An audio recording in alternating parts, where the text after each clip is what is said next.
भारतीय रेलवे का नेटवर्क बहुत बड़ा है, लेकिन इसमें कुछ हिस्से ऐसे हैं जो पूरे देश के लिए खास मायने रखते हैं। चलिए आज हम ऐसे ही एक हिस्से पुणे रेलवे डिवीजन की कहानी को समझते हैं कि ये कैसे बना और आखिर ये इतना जरूरी क्यों है।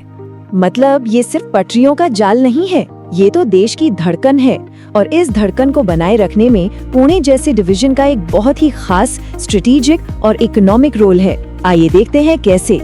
तो सबसे पहले ये समझते हैं कि सेंट्रल रेलवे के इतने बड़े परिवार में पुणे की जगह ठीक कहाँ पर है और इसे इस जोन का एक अहम स्तंभ क्यों माना जाता है। देखिए, सेंट्रल रेलवे जोन की रीढ़ की हड्डी असल में ये 5 डिविजन्स हैं। मुंबई CSMT, नागपुर, भुसावल, सोलापुर और हाँ, पुणे। इन 5 में से हर एक की अपनी एक कहानी है, लेकिन आज हमारा फोकस रहेगा पुणे पर। तो सवाल उठता है कि ये डिवीजन बना कब और क्यों। इसका बनना कोई अचानक लिया गया फैसला नहीं था, बल्कि इसके पीछे एक सोची समझी रणनीति थी। चलिए इसकी शुरुआत में चलते हैं। तो तारीख थी 10 जनवरी 1996, जब पुणे रेलवे डिवीजन ने आधिकारिक तौर पर काम करना शुरू किया। इसका सेंटर बना महाराष्ट्र का पुणे शहर, जो आज भी इसका हेडक्वार्टर है। वैसे इसकी शुरुआत बहुत छोटी थी। 1996 में ये सिर्फ पुणे से लोनावाला तक ही था, लेकिन फिर इसका विस्तार होता गया। पहले पुणे दौंड बारामती सेक्शन जुड़ा, फिर पुणे मिरज कोल्हापुर और आज ये दौंड अहमदनगर मनमाड़ तक फैला हुआ है। ये सफर ही अपने आप में इसके बढ़ते कद की कहानी बताता है। और यही फैलता हुआ नेटवर्क आज पश्चिमी महाराष्ट्र की, आप कह सकते हैं, लाइफलाइन बन चुका है। तो चलिए देखते हैं कि ये नेटवर्क असल में कितना बड़ा और कितना प्रभावशाली है। जरा सोचिए, 90 से भी ज्यादा, जी हाँ, इतने रेलवे स्टेशन आते हैं पुणे डिवीजन के अंदर। ये सिर्फ एक नंबर नहीं है, ये 90 से ज्यादा समुदायों को, शहरों और गांवों को एक दूसरे से जोड़ने का जरिया है। और इसका असर सिर्फ पुणे शहर तक ही सीमित नहीं है। सोचिए, ये सातारा, सांगली, कोल्हापुर से लेकर अहमदनगर और तीर्थ नगरी शिरडी तक पूरे पश्चिमी महाराष्ट्र को एक धागे में पिरोता है। अब इतने बड़े नेटवर्क का दिल है पुणे जंक्शन, जिसे A1 कैटेगरी का दर्जा मिला हुआ है। लेकिन इसके अलावा मिरज, कोल्हापुर, दौंड और शिरडी जैसे स्टेशन भी हैं, जो पैसेंजर्स और माल की आवाजाही के लिए बहुत ही अहम सेंटर हैं। जाहिर है, इतना बड़ा नेटवर्क सिर्फ लोगों को ही नहीं जोड़ता, ये इस पूरे इलाके की अर्थव्यवस्था को भी चलाता है।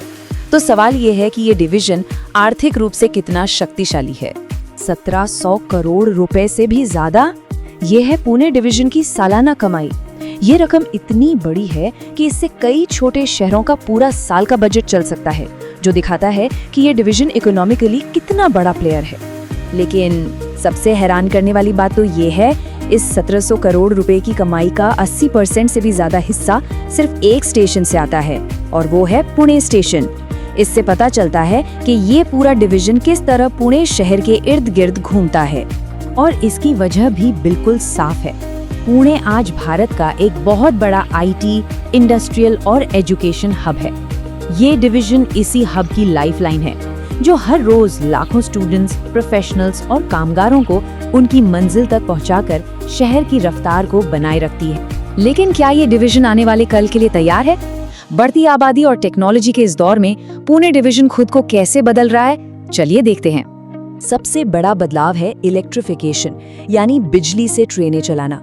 अब पुणे डिवीजन के ज्यादातर बड़े रूट बिजली से चलते हैं। इसका मतलब है डीजल पर कम खर्च, कम पोल्यूशन और पहले से कई ज्यादा तेज और सेफ सफर। सिर्फ पटरियां ही नहीं, स्टेशन भी बदल रहे हैं। अमृत भारत स्टेशन योजना के तहत इस डिवीजन के कई पुराने स्टेशंस को एक नया वर्ल्ड क्लास रूप दिया जा रहा है। इसका सीधा मतलब है यात्रियों के लिए एक बेहतर एक्सपीरियंस। नए एस्केलेटर्स और लिफ्ट, आरामदायक AC वेटिंग रूम, CCTV से बड़ी हुई सिक्योरिटी और हर जानकारी के लिए साफ सुथरे डिजिटल डिस्प्ले। तो आखिर में पुणे डिवीजन इतना खास क्यों है?